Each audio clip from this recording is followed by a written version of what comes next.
classroom environment is designed to celebrate student learning and to support their growth as independent, action-oriented thinkers.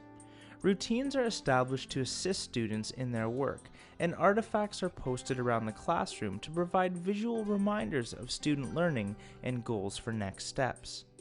Students are involved in reflective self-assessment and in monitoring their own progress, as well as learning about themselves as learners. Learning stations provide opportunities for students to practice new skills and to reflect on their learning. They work collaboratively at these stations, developing the skills and habits of mind necessary for success in school and beyond. So our current focus, our school-wide focus for our teaching learning critical pathway is inferring. And these are just some of our anchor charts that we've developed as a class. The only chart that I developed by myself was the first one after our discussion. And each chart is developed with the students. In particular, the learning target and our success criteria, they're done after doing quite a bit of work in the model stages of the gradual release and looking at strong and weak samples. And then we constantly refer to that through the gradual release process. Also, we have evidence, sort of artifacts of learning that we've done for students to be able to refer to. And then as we get further into the gradual release, we create a continuum of exemplars that we've created together. So nothing is teacher created.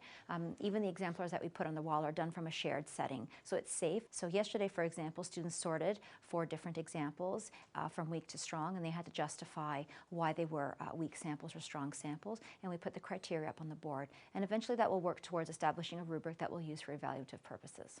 So this is our word wall. We refer to it as the no excuse words. And the only thing that goes up on this wall are high frequency words.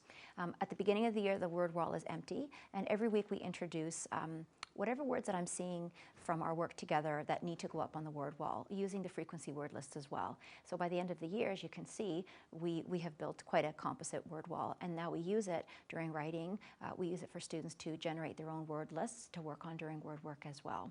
So just high frequency words go on the word wall. So where we can, we also add pictures to the words as a visual cue, especially for words that are homophones, through and through, for students to automatically be able to see visually which word is which, because simply placing these 2 words in particular on the word wall may not be very helpful because a student wouldn't know how to differentiate between the 2. It's also helpful for our English language learners because they have a quick visual reference as well. So it makes the word wall a little more interactive and functional. So this is our science word wall, and with every science and social studies unit, we change the word over, and it's almost sort of a web, for lack of a better word. And on it, we build on it as we work through our unit, and it's really a visual, sort of a visual reminder where we've come from, because students need that check-in at the beginning of every new concept. So we sit in front of the wall and sort of review some of the learning we're done. It's not only a visual reminder, but it's also a reference point for students for vocabulary and content area words.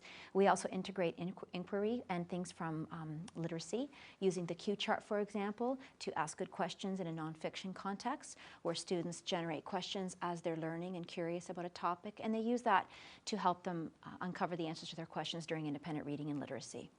So this is our wall where we reference writing exemplars, and students, once again, took 4 exemplars that we created one together, and then we sort of doctored some of them up, and students had to sort them according to weak to strong once again. And as you can see, this was done with the students. We sort of picked through each sample and decided on strengths and weaknesses per piece, what made the level 3 a 3 and the 2 a 2. And everything referred back to our writing learning target. So these were done quite a ways into working with the target when students were quite well versed in the success criteria. And now it becomes a reference point as students are working independently where we're looking for transfer. Students can come up and reference, and I can come up with them when I'm conferencing one-to-one and have sort of a debriefing or reflection time to help students move along. Our listening center is another area students can choose to go to during our independent work time when I'm working with small groups. At this center, students can listen to a book on tape, and it's always a book that we've had during read aloud time, so nothing's done from scratch. To build oral language skills, after they've listened, students have a conversation that can be guided by an anchor chart that we've used since the fall to share their learning with each other.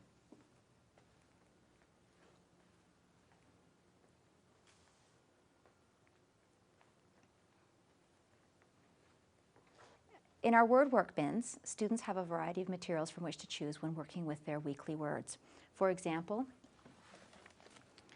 they can use letter cards to manipulate words, wiki sticks, whiteboards. We also layer in learning that we've previously done. Words with prefixes and suffixes. Building words using little word cards, letter cards. And additional manipulatives for students to manipulate prefixes and suffixes to creating words. Sometimes games are also placed in the word work bins. This would be a homophone game reflecting what we've been working on.